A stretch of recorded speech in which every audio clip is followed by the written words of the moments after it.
Hola, buenos días, sean todos bienvenidos. Estamos comenzando nuestro tiempo devocional en esta mañana.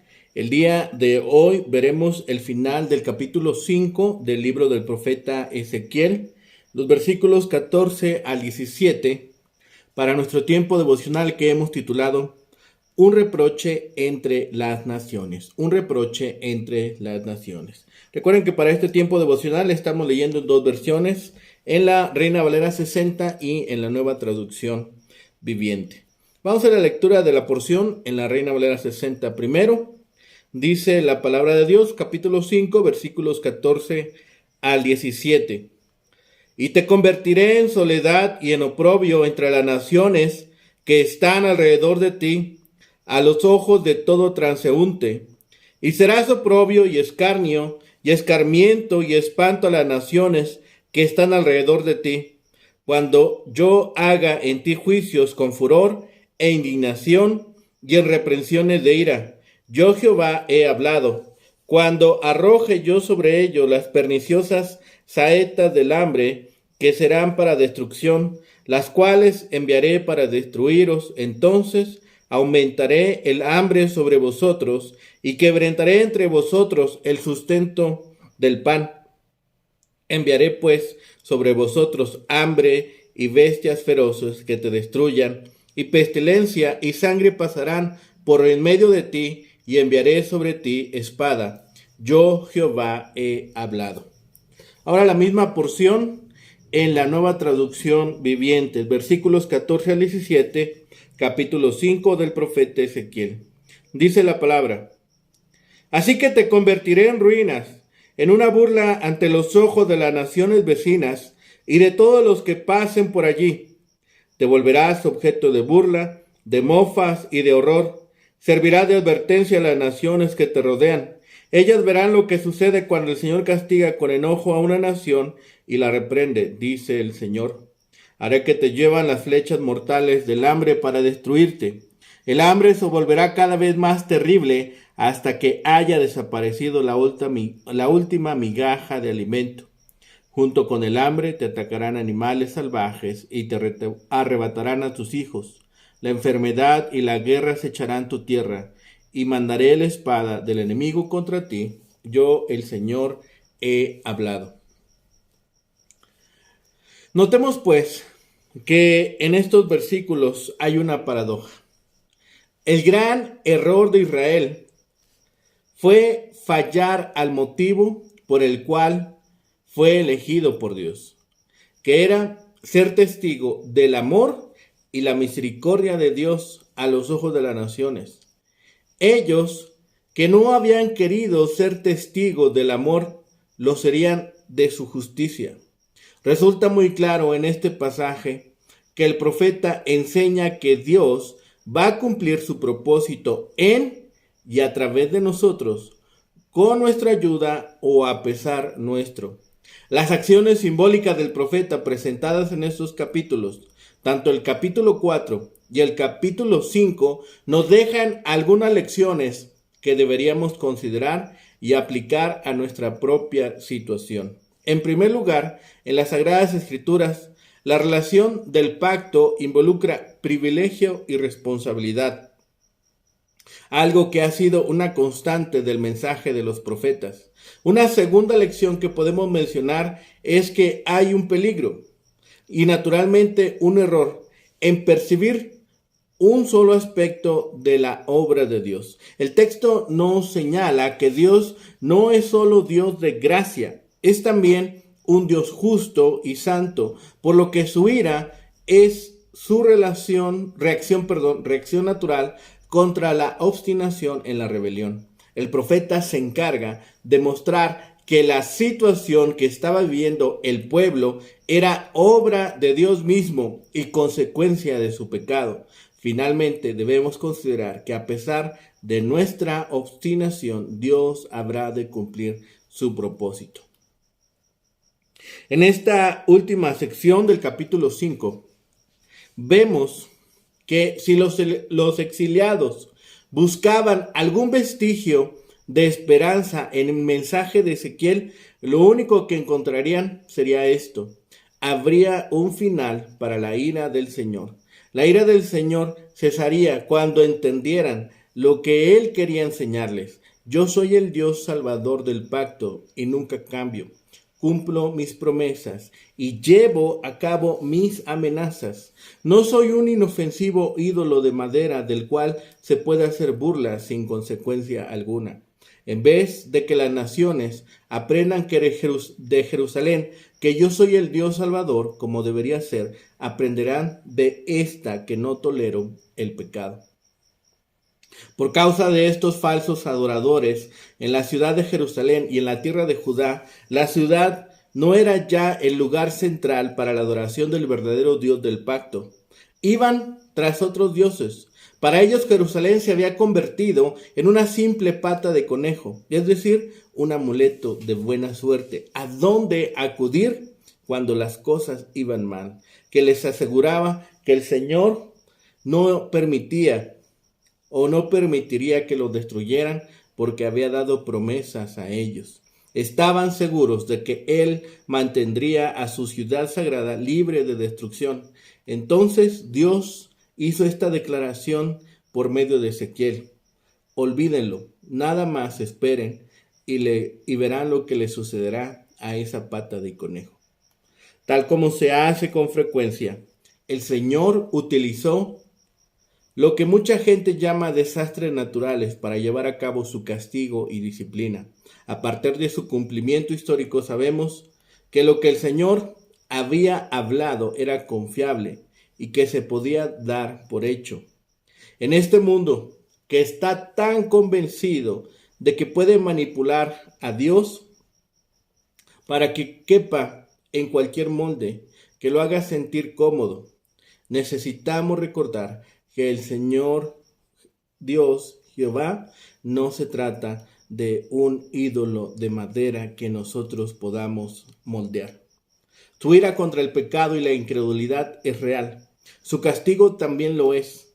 Solo hay que preguntarle al pueblo de Jerusalén del año 587 a.C.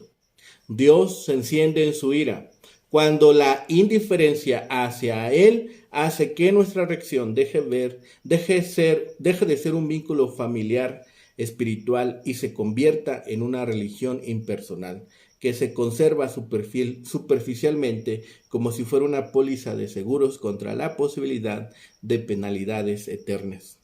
Cuando vemos los desastres naturales que ocurren a nuestro alrededor, debemos pensar en otra destrucción con la que el Señor amenaza, la agonía de un mundo que se desmorona. Finalmente, este último párrafo del capítulo 5 nos llevan al clímax y a la conclusión de la profecía de juicio que acompañó a los actos simbólicos que efectuó Ezequiel. En parte, refuerzan las palabras anteriores, llevando a casa la firmeza del juicio, pero en parte elaboran aún más una nueva corriente en el mensaje de Ezequiel que se amplía a medida que continúa su ministerio. Se refiere al propósito de Dios para las naciones del mundo que rodeaban el punto focal de Jerusalén. A primera vista, el papel de las naciones extranjeras en este pasaje es el de ejecutores de juicio de Dios. Llevarían a cabo las acciones que culminarían en su derrota. Para las naciones vecinas, Jerusalén se convertiría en un oprobio y una burla, una advertencia y un horror. Pero no vemos el impacto total del mensaje de Ezequiel hasta que lo ponemos en el contexto histórico de la posición que el pueblo escogido de Dios debería haber tenido entre las naciones extranjeras del mundo. ¿Cuál había sido esa posición designada? De acuerdo con el antiguo pacto con Abraham, a través de sus descendientes, todas las naciones del mundo deberían haber sido beneficiadas. Génesis 22:18. Según las estipulaciones del pacto del Sinaí, Israel debía haberse convertido en un reino de sacerdotes y una nación santa. Éxodo 19:6. Es decir, la elección de Israel como el pueblo elegido de Dios había sido con un propósito, y el propósito había estado íntimamente relacionado con las naciones del mundo. A través de Israel como nación, todos los demás países debían haber percibido la justicia de Dios en este mundo. Deberían haber aprendido lo que vieron. Israel debía haber sido el faro de Dios en medio del oscuro trabajo de las naciones. Pero nada de esto había sucedido. La verdadera tragedia de los días de Ezequiel no fue la destrucción venidera de Jerusalén y su nación, sino el fracaso de la nación para cumplir con su alto llamado. La maldad del pueblo elegido, tan constantemente condenado en las palabras proféticas, era aún mayor de lo que parecía ser. Lo que habían hecho ya era bastante malo. Lo que no habían hecho era aquello para lo que habían sido llamados a la existencia. En este contexto general, percibimos cómo la teología de Ezequiel introduce un nuevo giro. Si Israel no fuera una luz para las naciones, podría ser un reproche para las naciones. La ironía de la idea es que las naciones podrían percibir el mismo mensaje, el que originalmente se pretendía en la elección y el alto llamamiento de Israel. Si Israel hubiera cumplido su llamado, habría revelado la rectitud y la justicia de Dios. Pero igualmente, en el fracaso, el mensaje podría subsistir. El terrible juicio sobre Judá y Jerusalén declararía no menos la rectitud y la justicia de Dios en su trato con las naciones del mundo. Así comenzamos a percibir cómo el mensaje de Dios de alguna manera saldrá, incluso si el mensajero falló. Fue diseñado para ser comunicado a través de una nación justa y próspera, pero podría ser transmitido a través de una nación en ruinas. Pero igualmente queda claro que el mensaje del profeta se dirige en última instancia a dos audiencias. A cada audiencia a su vez impacta sobre la otra. En primer lugar, el profeta se dirige al pueblo elegido, pero las circunstancias de su audiencia son tales que tienden a la introversión y el egocentrismo. ¿Por qué me está pasando esto a mí? ¿Qué he hecho? Tal reflexión egocéntrica en cierto sentido agrava el pecado que trajo el juicio. Debería darse cuenta del fracaso de la responsabilidad, del prejuicio hecho a las naciones por no haber cumplido el llamado. Así gradualmente el profeta busca ampliar los horizontes de su audiencia inmediata. No deben ser simples lamentos egoístas, sino deben percibir también las necesidades insatisfechas de las naciones que se encuentran más allá de sus fronteras. Y segundo, además, el mensaje del profeta se está ampliando. Aunque no se dirige literalmente a las naciones o incluso a sus captores, en este punto se hace cada vez más claro que en la comprensión de Ezequiel está el esquema de las cosas. El Dios de Israel también es de alguna manera el Dios de todas las naciones, aunque esta perspectiva está implícita en gran parte de la narrativa bíblica. En Ezequiel se vuelve más clara que en otros lugares. Y así, aunque pertenezcamos a un pueblo que no sea el de Israel, el mensaje del antiguo profeta no carece de relevancia para nosotros. Comenzamos a ver el mundo de los gentiles siendo puestos en el foco de atención. Los judíos serían escarnecidos entre las naciones y sufrirían violencia y destrucción. El destierro sería con vergüenza y oprobio. Esta segunda declaración pone énfasis en el oprobio que experimentaría Jerusalén debido al juicio divino. Las naciones que estaban alrededor le reprocharían y le harían escarnio de ella. Lamentaciones 2:15 hace referencia a esto. Asimismo, serviría de escarmiento y espanto a las naciones que la rodeaban, pues se horrorizarían ante lo que sucedía en esa ciudad. La matanza que sufrirían sus ocupantes serviría de advertencia también para estas naciones. La tierra había de llegar a quedar casi sin habitante, y te tornaré en desierto, dice el profeta. El pueblo judío sería oprobio y escarnio para las gentes y las naciones que vivían alrededor de la tierra y que se preguntarían, ¿qué es lo que pasó con aquella nación? El profeta explica lo que vimos antes más extensamente, de donde también entendemos que el siguiente versículo, en el 15, Dios no había suavizado su ira, sino que proclamó la destrucción final de la nación. Dice, por lo tanto, que los judíos estarán desolados. Como ellos lo traducen, también significa sequedad y por lo tanto es el nombre de un desierto. Pero conviene a este lugar decir, los judíos serán devastados y un reproche entre las naciones, porque antes era una nación célebre. Dios los había ennoblecido con dones notables para que sobresalieran en dignidad a la vista de todas las naciones. Ahora dice, deberían ser como un vasto desierto y en completa ruina y un gran reproche. Y no solo este rumor se extiende al extranjero, sino que todos los viajeros por esa tierra son testigos de este reproche. Pero en el siguiente versículo, este sigue más extensamente. Además, el profeta explica cómo los judíos deben ser devastados y convertirse en un reproche entre las naciones. Ahora no habla de su dispersión, sino que usa dos palabras para una idea. Cheperet, que significa un reproche, y agrega Gedopé, que significa una burla. Y una burla, además, dolorosa. Esto no podría tener lugar sin la matanza de la gente. A menos que los paganos profetas tuvieran algún fundamento para ello, no había razón para que pronunciaran sus burlas y silbidos contra los judíos. Por lo tanto, la destrucción y la matanza completa se comprenden bajo las palabras reproche y burla o hazme reír. Pero esta frase pertenece al versículo anterior. Allí se dijo, te haré, y aquí dice, serás. Mientras tanto, la ejecución de la venganza de Dios está marcada. Cuando, por lo tanto, Dios nos reprocha, nos vemos obligados a mentir bajo el poder de su mano, porque un intento de resistir es vano.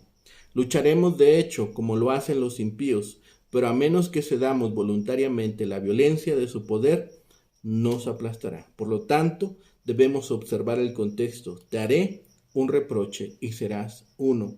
Porque Dios quiere decir que sus amenazas no serán vacías o en vano. Añade, moser significa disciplina e instrucción, pero a menudo se usa para esa corrección que surge de un sentido de la ira de Dios. Por lo tanto, cuando Dios castiga a su pueblo, si se arrepienten, dice que se beneficiarán de su disciplina, ya que han aprendido a ser pecadores por los castigos que les ha infligido. Pero dice que los judíos deben ser una corrección a las naciones profanas, porque deben crecer sabios por sus castigos, porque mientras aplicamos ejemplos a nuestro uso, esta es una corrección oportuna, ya que no esperamos hasta que Dios nos lleve a esta disciplina.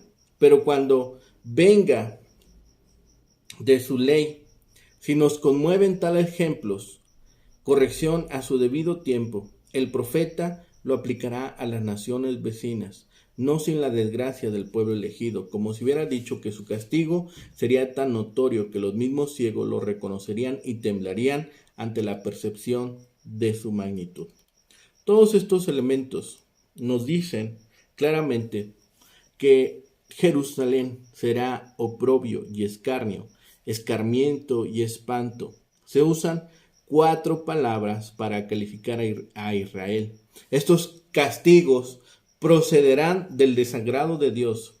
En cuanto al pueblo, no será una corrección amorosa, sino un furioso escarmiento, extrañas expresiones en un Dios que tantas veces se ha declarado clemente, misericordioso y lento para la ira, pero ya están destinadas a poner de relieve la malignidad del pecado y su justicia en su máximo esplendor.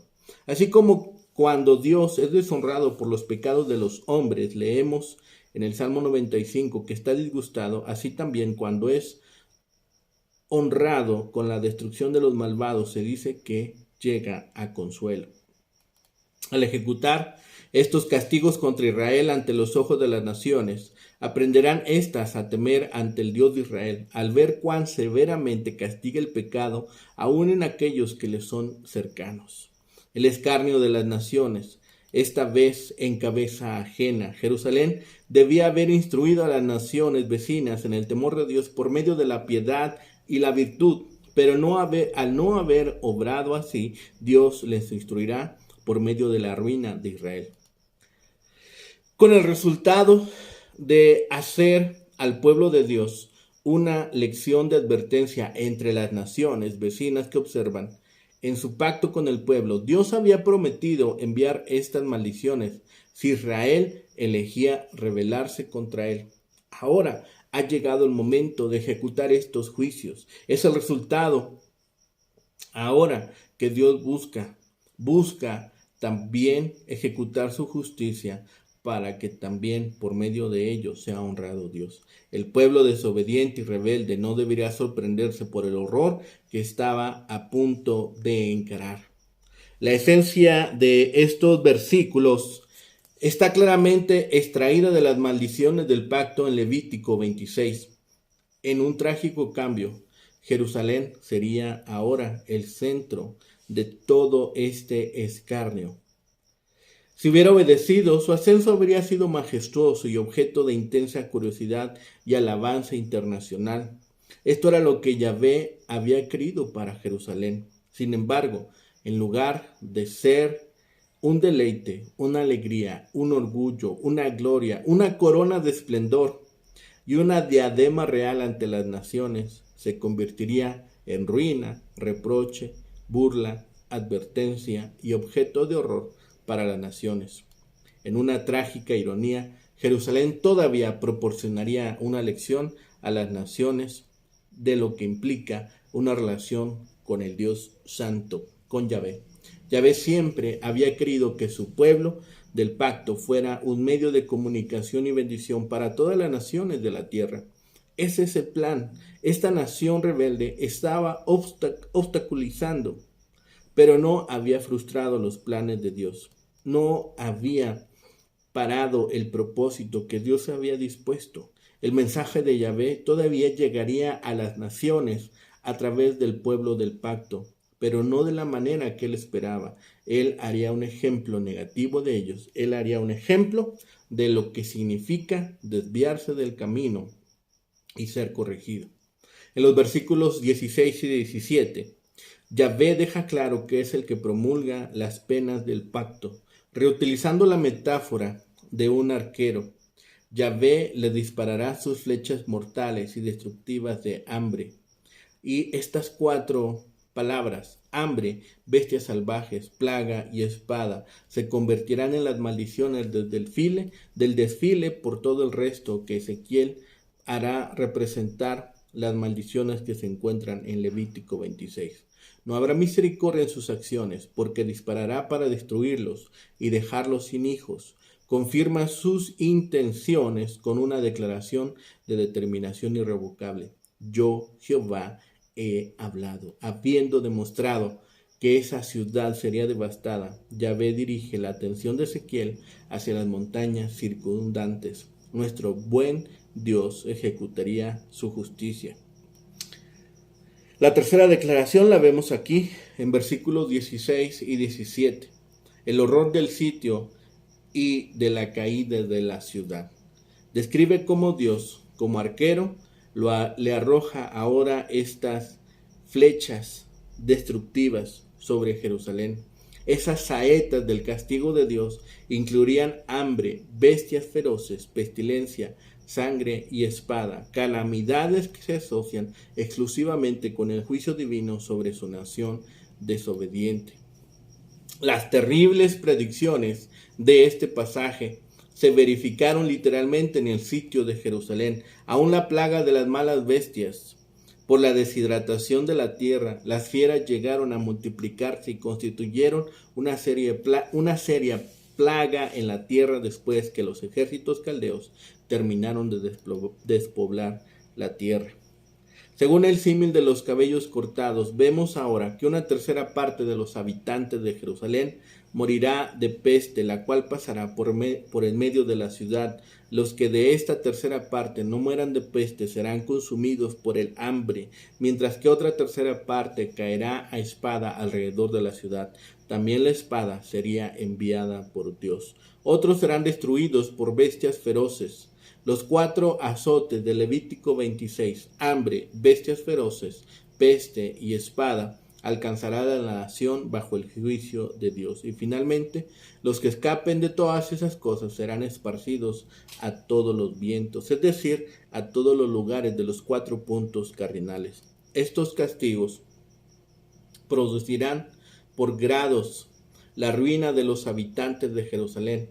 En el lugar del hebreo Egda, quebrantaré, literalmente cortaré. El texto masorético actual tiene Egra, disminuiré, y así lo tiene la versión inglesa en la que se basa Matthew Henry para su comentario. Sin embargo, el resh de dicho vocablo lleva encima un pequeño símbolo, el cual indica que tal lectura es dudosa, lo que no ha de extrañar si se tiene en cuenta que las letras hebreas Dalet y Resh tienen un parecido extraordinario, como puede comprobarse en algunas versiones que traen las letras hebreas al comienzo de las secciones respectivas del Salmo 119. Sea cual sea la lectura que hagamos de este versículo, la destrucción gradual de Jerusalén salta a la vista.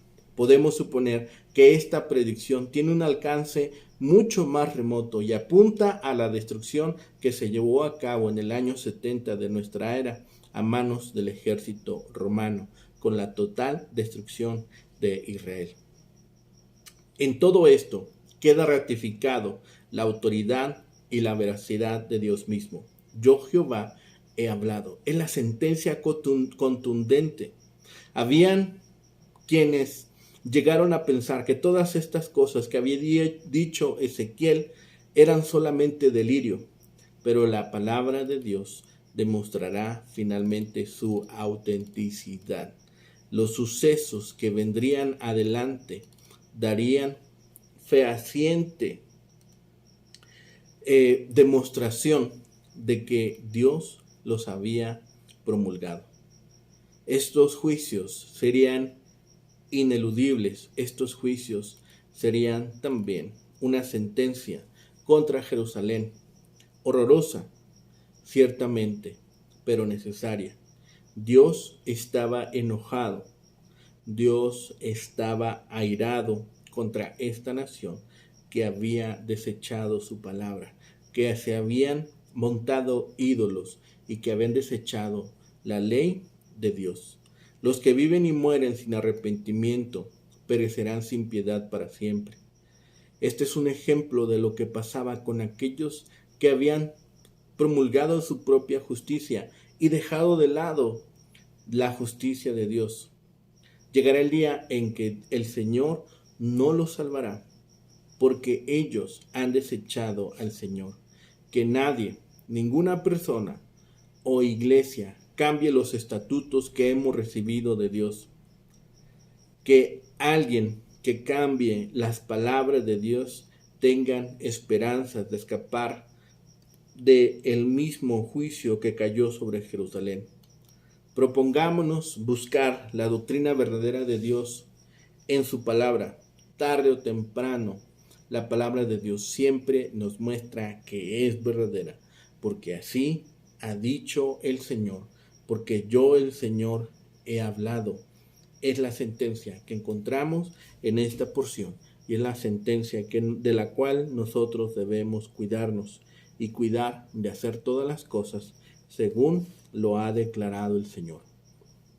Oremos y oremos por aquellos que están lejos. Oremos por aquellos que han decidido sus propios caminos y su propia justicia, desechando la justicia, la palabra y el camino de Dios.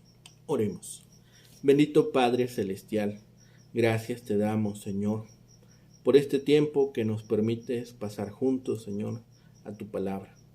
Gracias, Padre, porque en todo y en todas las cosas siempre procuras, Señor, instruirnos, alimentarnos y darnos de tu buena mano, Señor, todo tipo de bendiciones. Permite, Padre, que podamos cumplir con aquella encomienda que nos has dado.